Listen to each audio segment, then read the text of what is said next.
Olá pessoal, tudo bem?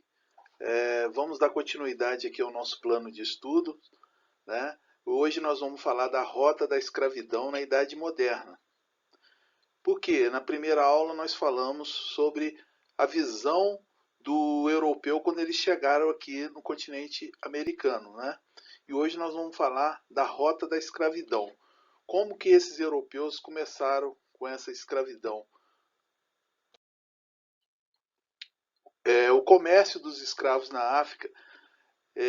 O continente africano, ele existia uma sociedade organizada, vários povos, várias línguas, várias culturas, né?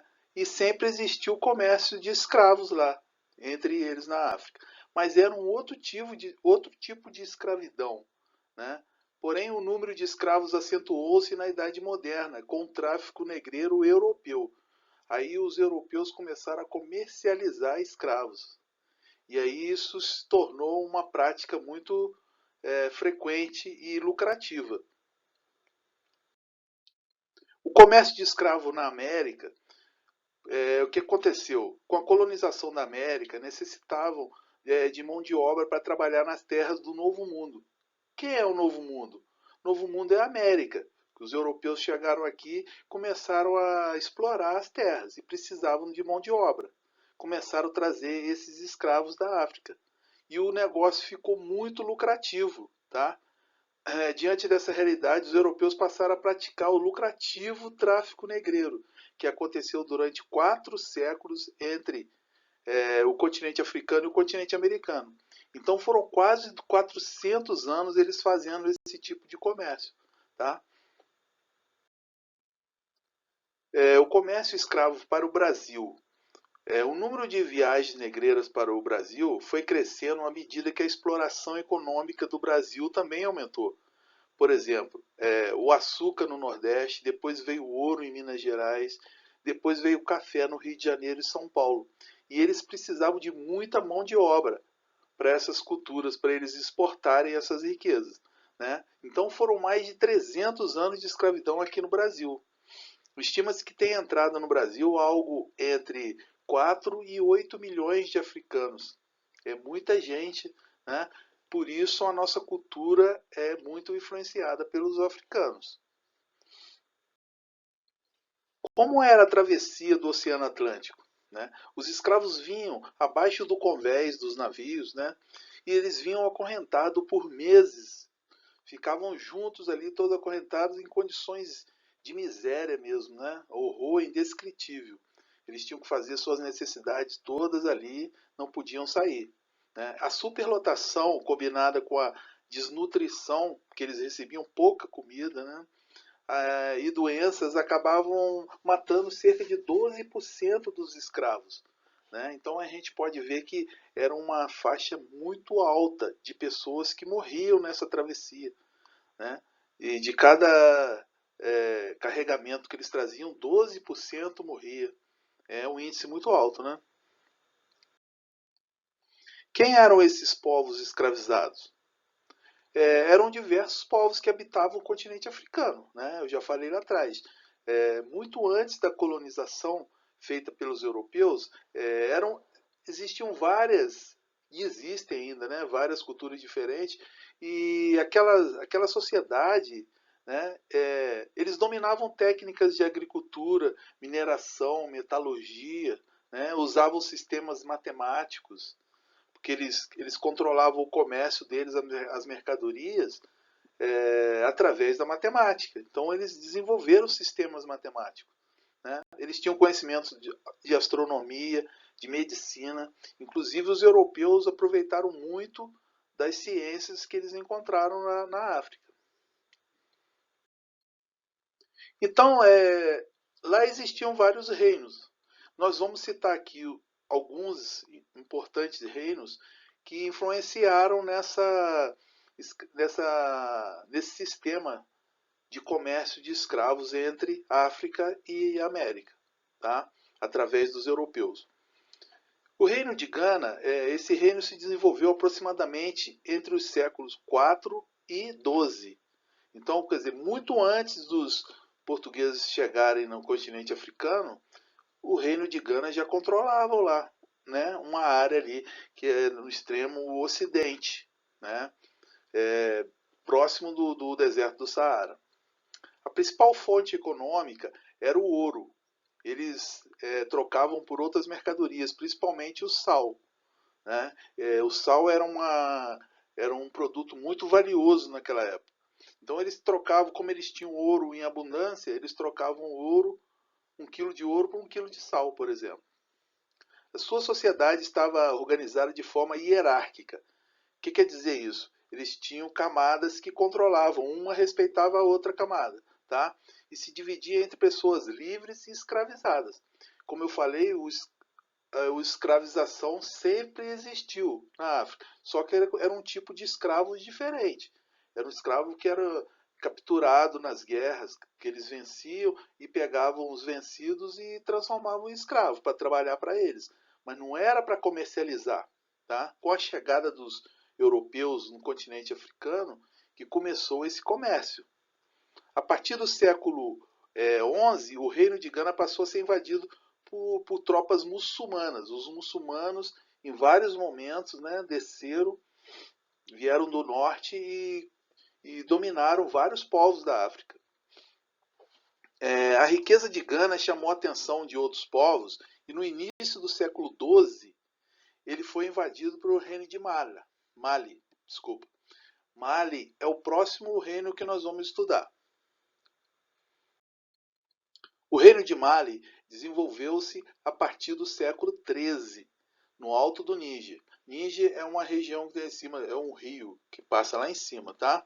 É abaixo do deserto do Saara, na extremo ocidente da África, tá? Abrangeu grande área e tinha uma população composta de várias etnias, entre elas os mandingas. Tá? Eram várias etnias que formavam esse reino. Como eu falei, os reinos eram formados porque eles dominavam povos, né? Eles praticavam, além da exploração de ouro, eles tinham agricultura, pecuária, pesca, artesanato, né? Enfraquecidos por guerras internas e ataques de inimigos externos, no século XV, os povos dessa região entraram em contato com os conquistadores portugueses. Tá vendo? Eles já estavam enfraquecidos por invasões de outros grupos, né? E aí eles tiveram os primeiros contatos com os portugueses. Foi aí que os portugueses começaram a explorá-los. Tá? O Reino do Congo já era uma região mais abaixo, mais central. Né? No século XIII, povos bantus formaram o Reino do Congo. Então era um reino formado pelos povos bantus. Os povos bantus nós vamos estudar mais a seguir. Tá?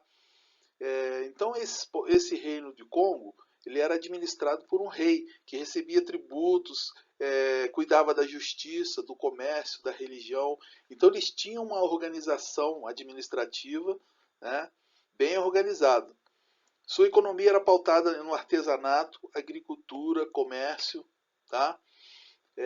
Mas como eu falei, esses reinos eles dominavam e eram dominados em alguns momentos da história. Os povos bantus, a palavra banto refere-se aos povos africanos que ocupavam uma ampla região no centro e no sul da África. Aqui nesse mapinha vocês conseguem ver tudo que está de vermelho era povos bantus, tá? Esses povos possuíam línguas aparentadas, então eles não eram todos iguais. Eles formavam um conjunto de etnias próximas, que a língua deles era muito aparentada. Então eles se consideravam bantus. Tá? Algumas palavras bantas foram incorporadas na língua portuguesa. Nós vamos ver mais à frente que a nossa língua teve uma influência muito grande com a língua africana. A maioria dos africanos escravizados que vieram para o Brasil pertenciam aos povos bantus. Os povos bantus difundiram sua forma de viver, né, a língua, a agricultura, criação de gado, metalurgia. Como eles faziam isso? Eles não participavam de muitas guerras, não. Algumas guerras eles fizeram. Porém, eles iam tomando conta de terras. Eles chegavam numa região, mesmo que pertencesse a outro reino, eles começavam a cultivar, a manter a sua cultura ali. Daqui a pouco estava formada uma sociedade organizada ali. Né? E assim eles foram tomando grande área da África. Dessa maneira, os povos bantus foram se sobrepondo ou se aliando aos demais povos do sul do Saara. Não é isso? Eles se aliavam a outros grupos também. Então, a cultura banta foi se espalhando pela África. O contato entre os bantos e os portugueses, né, foi com a chegada dos portugueses em 1483. Foi o início do tráfico de escravos. Esse período que Portugal começou a traficar os escravos. A influência dos bantos sobre a cultura do Brasil foi imensa, imensa. Como eu falei, a maioria dos escravos que vieram para o Brasil eram da cultura banta. Né? Aqui tem um exemplo nessa figura que eu pus, várias palavras do nosso vocabulário que é originária da língua banta. Tá? Em 1491, o rei do Congo converteu-se formalmente ao catolicismo. Então ele se transformou, ele, sua família, a corte dele, se transformou em católicos. Porém, a maioria da população não aceitava essa religião. Então ele não conseguiu convencer todo o povo a se transformar em católicos. E a partir do século XVII, as relações entre Congo e Portugal ficou estremecida em razão de conflitos relacionados ao tráfico de escravos. Né? Porque Portugal cada vez mais precisava de mais escravos para comercializar, e começou a ter atrito com as culturas, com algumas civilizações africanas. Então, pessoal, isso foi só para a gente ter uma noção como foi esse sistema, essa rota de escravo da África para a América e para o Brasil especificamente. Tá? Então vocês não deixem de estudar lá pelo PET, que a Secretaria Estadual de Educação liberou para vocês. Tá? Então essa apresentação minha, mais o seu livro didático, vai te ajudar a entender melhor essa questão africana, que a nossa cultura é muito pautada na cultura africana, tá? Não esqueçam de estudar, e aqui estão meus contatos, podem entrar em contato comigo, e todas segunda e sextas-feiras pela manhã eu estarei disponível para vocês para tirar dúvida, tá bom? Grande abraço e bons estudos.